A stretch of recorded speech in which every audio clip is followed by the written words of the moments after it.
Brought to you by Agilus Diagnostics. Health test की बात आती है तो मैं भरोसा करता हूँ India largest diagnostics company Agilus diagnostics. खुद को टेस्ट करते रहो। नमस्कार, बिस्तक के इस खास शो में आपका स्वागत है। मच अवेटेड आईपीओ खुल रहा है एनटीपीसी ग्रीन एनर्जी का। तो इस वीडियो में इस आईपीओ के ऊपर बात करेंगे, किस तरीके का आईपीओ है, क्या वैल्यूएशन है और क्या आपको निवेश करना चाहिए कि नहीं। तमाम बातों को इस शो में उठाएंगे और सभी सवालों का जवाब देने के लिए हमारे साथ सनी अग्रवाल जी जुड़े हैं एसबीआई सिक्योरिटीज से। सनी जी नमस्कार, स्वागत है आपका बिस्तक पे। नमस्ते जी रजत जी, और शो में इनवाइट करने के लिए बहुत बहुत धन्यवाद। Sir, much awaited IPO NTPC green energy का बहुत समय से एनटीपीसी के शेयर होल्डर्स तो इंतजार कर ही रहे थे, लेकिन अच्छी क्वालिटी का कभी कोई आईपीओ आता है ना तो उसकी बज़ बहुत ज्यादा देखने को मिलती है मार्केट में। प्राइस बैंड 102 से 108 रुपए प्रति शेयर का रखा गया है। 19 से 22 नवंबर तक खुला रहेगा। इशू साइज है 10,000 करोड़ रुपए। पूरा का पूरा है फ्रेश इशू। एनटीपीसी की सब्सिडरी कंपनी है और पोस्ट इशू मार्केट कैप होगा लगभग 86,500 से 91,000 करोड़ रुपए का। सर, किस तरीके की कंपनी है? देश में हमको ये तो पता है कि रिन्यूएबल एनर्जी को बढ़ावा देने के लिए सरकार का जोर है। इस कंपनी का बिजनेस मॉडल क्या है और क्या कुछ इंपॉर्टेंट हाइलाइट्स हैं इस आईपीओ के? तो अगर हम बिजनेस मॉडल की बात करें तो प्रीडोमिनेंटली रिन्यूएबल एनर्जी सेक्टर में काम करती है एनटीपीसी रिन्यूएबल। बेसिकली क्या हुआ था कि जो एनटीपीसी में जो इनका रिन्यूएबल एनर्जी का पोर्टफोलियो था, ये कंपनी ने FY 22 में इसे कार्व आउट करके एक नई कंपनी फॉर्म करी थी, एनटीपीसी ग्रीन एनर्जी लिमिटेड। और बाद में जितना भी अब रिन्यूएबल एनर्जी का जो पोर्टफोलियो है वो अब ये नई कंपनी में एक्सपेंड करने का इनका एनटीपीसी का प्लान है। तो जब हम फर्स्ट हाफ FY 25 की बात करते हैं सितंबर एंडिंग की, तो कंपनी की जो क्षमता है पावर की 3.3 गीगावाट की है, जिसमें से 3.2 गीगावाट सोलर पावर है और 100 मेगावाट की जो कैपेसिटी है वो प्रीडोमिनेंटली विंड की है। और अगर हम एक्सपेंशन की बात करें तो कंपनी के काफी रोबस्ट एक्सपेंशन प्लान है।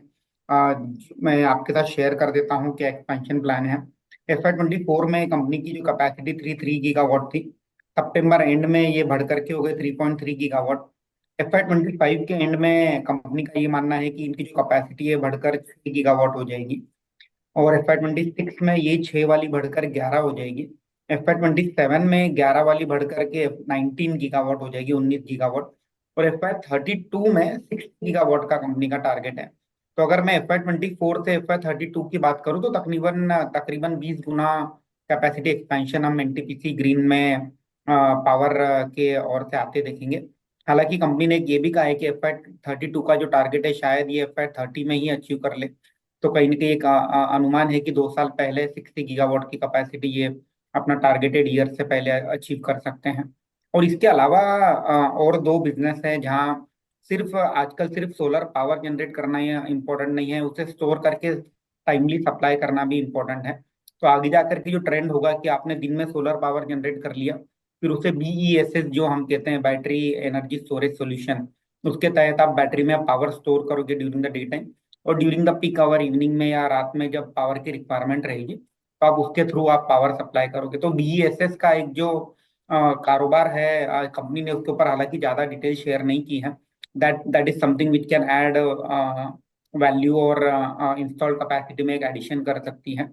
और इसके अलावा हाइड्रोजन क्षेत्र में भी कंपनी काम कर रही है, जिसके ऊपर अगेन कोई बहुत ज्यादा डिटेल रिवील नहीं करी है कंपनी ने। तो BESS और हाइड्रोजन ये दो एडिशनल सेगमेंट है विंड और सोलर के अलावा जहां कंपनी अपना बिजनेस या कारोबार आगे जाकर के एक्सपैंड करेगी। सर, अगला सवाल तो वैल्यूएशंस पे ही है। अब कंपनी तो बहुत बड़ी है, आपने बता ही दिया, और देश की सबसे बड़ी रिन्यूएबल एनर्जी कंपनी है एक्स हाइड्रो, और है भी सब्सिडरी उस कंपनी की जिसको महारत्न स्टेटस मिला हुआ है एनटीपीसी को, उसकी सब्सिडरी कंपनी है ये। अभी वैल्यूएशंस कैसे हैं? 102 से 108 रुपए पे किसी को अगर निवेश करना हो तो आपको ठीक लग रहा है ये 108 रुपए का जो हायर प्राइस बैंड का जो हायर वैल्यू 108 रुपए, क्या उस पर पैसा लगाया जा सकता है? किस तरीके की वैल्यूएशन है? अगेन रजत जी, अगर वैल्यूएशन की बात करें तो वैल्यूएशन थोड़ा एक्सपेंसिव साइड पर है। अगर मैं FY 24 की बात करूँ तो डेफिनेटली वैल्यूएशन एक्सपेंसिव लगेगा, बट अगर हम एक back of the envelope calculation करेंगे तो FY 27 के जो नंबर थे उस पर वैल्यूएशन अट्रैक्टिव लगेगा, जो कि 2 से 3 साल आगे की बात कर रहा हूँ मैं। तो हमने एक मोटा मोटी एक कंप्यूटेशन किया था जिसमें हमारा ये मानना है कि FY 27 में एक रफ कट नंबर बता रहा हूँ मैं कि कंपनी की जो क्षमता है वो तकरीबन 11,250 करोड़ की रेवेन्यू और तकरीबन 2,000 करोड़ का प्रॉफिट दर्ज करने की क्षमता है। और 9,500 करोड़ के EBITDA दर्ज कर सकती है FY 2027 में। तो अगर मैं ईवी EBITDA की बात करूं तो FY 2025 में 35 टाइम्स ईवी EBITDA पर कंपनी ट्रेड कर रही है। FY 2026 में 18 टाइम्स मल्टीपल पर ट्रेड कर रही है ईवी EBITDA पर। और FY 2027 में देखेंगे तो 10 टाइम्स ईवी EBITDA मल्टीपल पर ट्रेड कर रही है। एक इम्पोर्टेंट मल्टीपल होता है पावर सेक्टर में ईवी पर मेगावाट, जिसे हम कहते हैं रिप्लेसमेंट कॉस्ट थ्योरी के अनुसार। तो अगर हम FY 2025 की बात करें तो 16.8 करोड़ ईवी पर मेगावाट की वैल्यूएशन कंपनी डिमांड कर रही है। FY 2026 में 9 करोड़ ईवी पर मेगावाट का वैल्यूएशन कमांड कर रही है कंपनी। और FY 2027 में अगर बात करूं तो 5 करोड़ ईवी पर मेगावाट। तो मुझे लगता है कि आज के डेट में कोई भी सोलर पावर जब लगता है तो तकरीबन 4.5 करोड़ रुपए पर मेगावाट की कैपेक्स कोई भी कंपनी अनाउंस करती है, तो 5 करोड़ का जो ईवी पर मेगावाट है FY 2027 में आ रहा है। तो वैल्यूएशन थोड़ा एक्सपेंसिव साइड पर है, but again looking at a very healthy growth rate, और एट द सेम टाइम जो BESS और जो हाइड्रोजन है उसके जो नंबर है वो हमने हमारे अनुमान में जोड़े नहीं है। तो that can be a surprise factor. और एट द सेम टाइम कोई इनऑर्गेनिक एक्विजिशन अगर कंपनी करती है, इनऑर्गेनिक ग्रोथ की कोई स्ट्रेटेजी कंपनी प्लान करती है जिसके चलते जो कैपेसिटी एडिशन है वो जो प्लान टाइमलाइन है उसके पहले जुड़ जाए, तो थोड़ा सा वहां भी एक सेफ साइड मिलेगा। तो अगर मैं लिस्टिंग गेन की बात करूं तो मुझे लगता है कि अल्टीमेटली लिस्टिंग गेन इसका म्यूटेड रहेगा, Hyundai की तरह कहीं ना कहीं 4-5% का गेन शायद हम देखने हमें मिल सकता है। बट ये जो स्टॉक है ये लॉन्ग टर्म पोर्टफोलियो स्टॉक है, being a largest renewable energy company. I think ये पोर्टफोलियो में अगर आप रखेंगे तो सालाना 15 से 16% के घर का जो रिटर्न है आप अगले 5 साल में एक्सपेक्ट कर सकते हैं NTPC ग्रीन से। पर अभी जो कॉम्पिटिटर्स हैं जैसे कि Adani green energy, Acme solar, उससे कंपेयर करें तो महंगा लगता है स्टॉक। यस डेफिनेटली, अगर हम रिलेटिव वैल्यूएशन की बात करते हैं, जैसे रिसेंटली जो एक्मे सोलर लिस्ट हुई थी उसके जो वैल्यूएशन है compare to NTPC green relatively cheaper है। और इसी के चलते आज हमने देखा कि एक्मे सोलर में थोड़ा सा मोमेंटम भी बना हुआ है ahead of NTPC green IPO। But again NTPC green being an market leader, मुझे लगता है कि थोड़ा सा प्रीमियम वैल्यूएशन जो है NTPC ग्रीन कमांड करेगा। And at the same time काफी रोबस्ट एक्सपेंशन प्लान है। तो अगर FY 30 में इंडिया की जो टोटल पावर कैपेसिटी तकरीबन 660 गीगावाट की रहेगी, और अगर अपना NTPC जो अपना एक्सपेंशन प्लान है 60 गीगावाट का, अगर वो अचीव कर लेता है FY 30 में, तो तकरीबन 10% of India capacity of the overall thermal as well as renewable का जो कैपेसिटी है वो NTPC ग्रीन में रहेगा। तो मुझे लगता है काफी बड़ा पोर्टफोलियो है, काफी बड़ी कंपनी है। तो it's a market leader, definitely institution का इंटरेस्ट काफी रहेगा इसमें। बट अगर रिटर्न एक्सपेक्टेशन की बात है तो मुझे लगता है कि लॉन्ग टर्म में 15% केगर के जो रिटर्न है आप ये कंपनी से या ये स्टॉक से एक्सपेक्ट कर सकते हैं। मुझे नहीं लगता है कि बहुत ज्यादा लिस्टिंग गेन हमें देखने मिलेंगे। तो लंबी अवधि के जो निवेशक हैं वो कंसिडर करें, शॉर्ट टर्म में छोटे रिटर्न्स के पीछे ना भागें, ये बहुत बड़ी कंपनी है। अच्छा, फिर थोड़े रिस्क फैक्टर्स के ऊपर भी बात कर लेते हैं सर। वैसे तो बाजार पे ही रिस्क पता लग गया कि कैसा है, क्योंकि बाजार ही टूट गया हाल फिलहाल में। लेकिन अब जो आईपीओ आ रहा है इसमें 62% ज्यादा क्षमता राजस्थान में है। हालांकि 6 शहरों में कारोबार है, लेकिन राजस्थान में प्रमुख यहाँ पर कारोबार ज्यादा है। तो ज्योग्राफिकल कंसंट्रेशन एक तो हो गई, और ऊपर से जो मैं पढ़ रहा था उसमें यह था कि 98% तो रेवेन्यू जो है वो 9 ऑफ टेकर्स से आता है, और ऊपर के जो 5 ऑफ टेकर्स हैं उससे FY 24 में 87% रेवेन्यू आया। तो अभी ये जो कंसंट्रेशन रिस्क है, यानी कि आपका रेवेन्यू का जो एक मेजर पोर्शन है वो कुछ ही क्लाइंट से आ रहा है, और दूसरा जो आप राजस्थान में सबसे ज्यादा ऑपरेशंस कर रहे हो, ये कुछ रिस्क फैक्टर जो है ये पैन आउट हो सकते हैं क्या?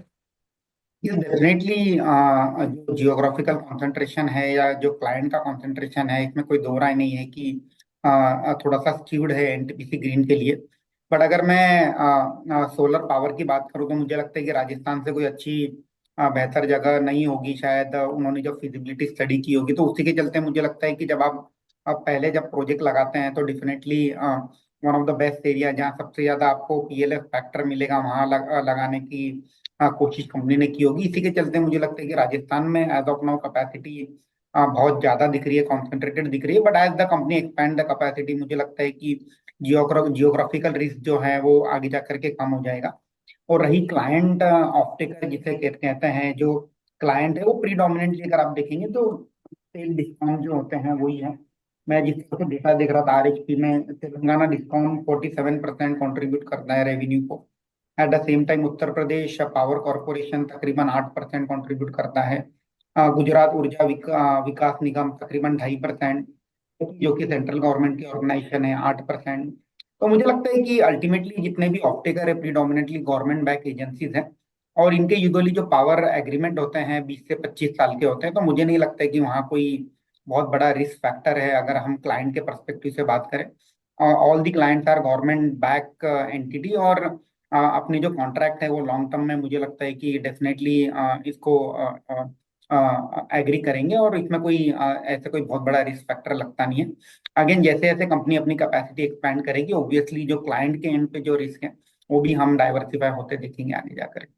पर सर ये ना सरकार इसमें बहुत पॉलिसीज लेके आई हाल फिलहाल में रिन्यूएबल सेक्टर के ऊपर। तो अगर कुछ पोटेंशियल चेंजेस होते हैं गवर्नमेंट पॉलिसीज में और या फिर रिन्यूएबल एनर्जी के रेगुलेशंस में, तो वो कंपनी की ग्रोथ पर कितना असर डाल सकते हैं?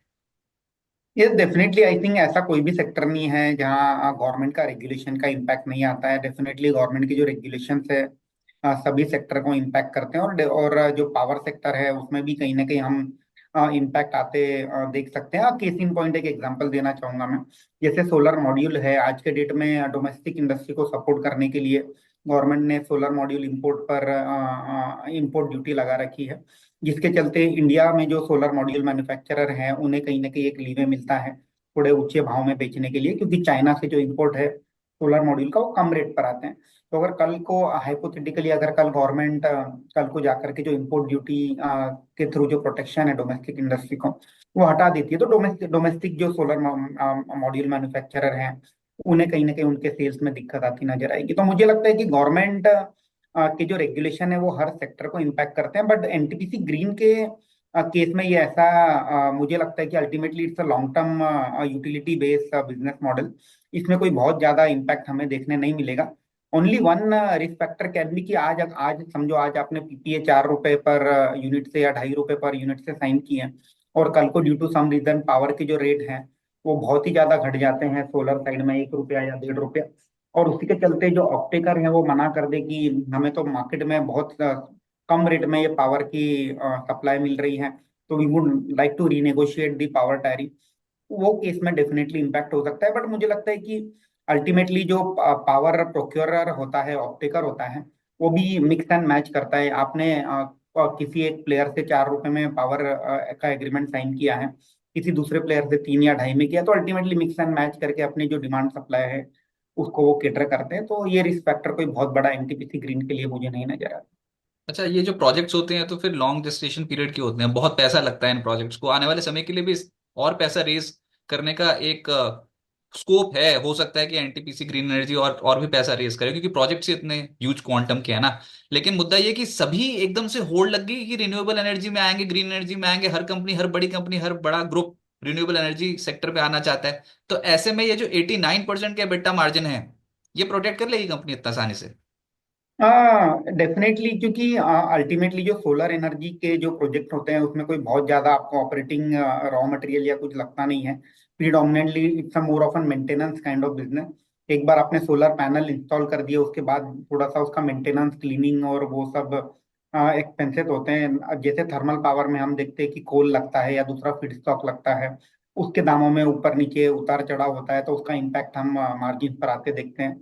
सोलर के केस में मुझे लगता है कि ultimately availability of sunlight, adequate sunlight is one of the most important factor. Due to some reason अगर सनलाइट जो है वो कम हो गया एक्सपेक्टेशन से, तो उसके चलते जो प्लांट यूटिलाइजेशन फैक्टर या प्लांट लोड फैक्टर जो एवरेज में 23 से 25% होता है सोलर के केस में, वो इम्पैक्ट कर सकता है, and in that case margin can be impacted bit. But ultimately जो इंडस्ट्री का जो स्ट्रक्चर है वो ऐसा ही है कि 80% प्लस ईबिटा मार्जिन हम यूजुअली सोलर पावर कंपनीज में देखते हैं। अच्छा, मैं पैसा क्यों लगाऊं सर इस आईपीओ में? भी चल तो रहे नहीं सरकारी शेयर्स, एक और सरकारी कंपनी का आईपीओ आ गया है। अब माना रिन्यूएबल एनर्जी से जुड़ा हुआ है, हाल फिलहाल में जो रिन्यूएबल एनर्जी से जुड़े जो कंपनियों के आईपीओ हैं वो क्या जबरदस्त परफॉर्म करके गए हैं, बस यही देख के लगा लूं पैसा? अभी तो आप बता रहे हो कि दूसरी कंपनियों के मुकाबले अभी मौजूदा स्तरों पर देखें तो वैल्यूएशंस महंगी, ये तो आने वाले समय के लिए जो होगा होगा। मैं क्यों एक सरकारी कंपनी को चुनूं? नहीं, डेफिनेटली जिस तरह से हमने पहले भी कहा कि जो लिस्टिंग गेन्स जो है यहाँ एक muted kind of listing gains रहेंगे। जिस तरह से हुंडई की लिस्टिंग हुई, मुझे लगता है कि उसी तरह से एनटीपीसी ग्रीन की भी लिस्टिंग होगी। तो जो इन्वेस्टर शॉर्ट टर्म गेन्स के लिए आईपीओ में पैसा लगाते हैं वो उनके उनके लिए कोई बहुत ज्यादा बेनिफिट मैं ये आईपीओ से नहीं देखता हूँ, बट डेफिनेटली जो लॉन्ग टर्म इन्वेस्टर हैं, जो पोर्टफोलियो बिल्ड करते हैं, क्योंकि अगर आप देखेंगे कि पोस्ट लिस्टिंग कंपनी का जो मार्केट कैप है तकरीबन 90,000 से 95,000 करोड़ का मार्केट कैप रहेगा, जो कि काइंड ऑफ टॉप 100-150 कंपनीज में आ जाएगी बाई मार्केट कैप। तो जो इंस्टीट्यूशन का इंटरेस्ट है डेफिनेटली इसमें बहुत ज्यादा रहेगा। Again this is a quality stock for a long term portfolio. ये इसमें आपको वोलेटिलिटी कोई बहुत ज्यादा देखने नहीं मिलेगी अगर मैं स्टॉक प्राइस की भी बात करता हूँ, क्योंकि यूटिलिटी कंपनी है, kind of stable business model है। तो मुझे लगता है कि जो निवेशक लॉन्ग टर्म व्यू रखते हैं पोर्टफोलियो में, एक स्टेबल काउंटर अपने पोर्टफोलियो में ऐड करना चाहते हैं फास्ट ग्रोइंग सेक्टर में, उनके लिए आईपीओ है। But those who are looking for a listing gain या बहुत बड़ा लिस्टिंग गेन एक्सपेक्ट कर रहे हैं, तो आई थिंक उन्हें ये आईपीओ से दूर रहना चाहिए। राइट सर, सुनील जी बहुत बहुत शुक्रिया आपका हमारे साथ जुड़ने के लिए, और एनटीपीसी ग्रीन एनर्जी के आईपीओ से पहले अपनी राय रखने के लिए बहुत बहुत शुक्रिया sir. Thank you. Thank you.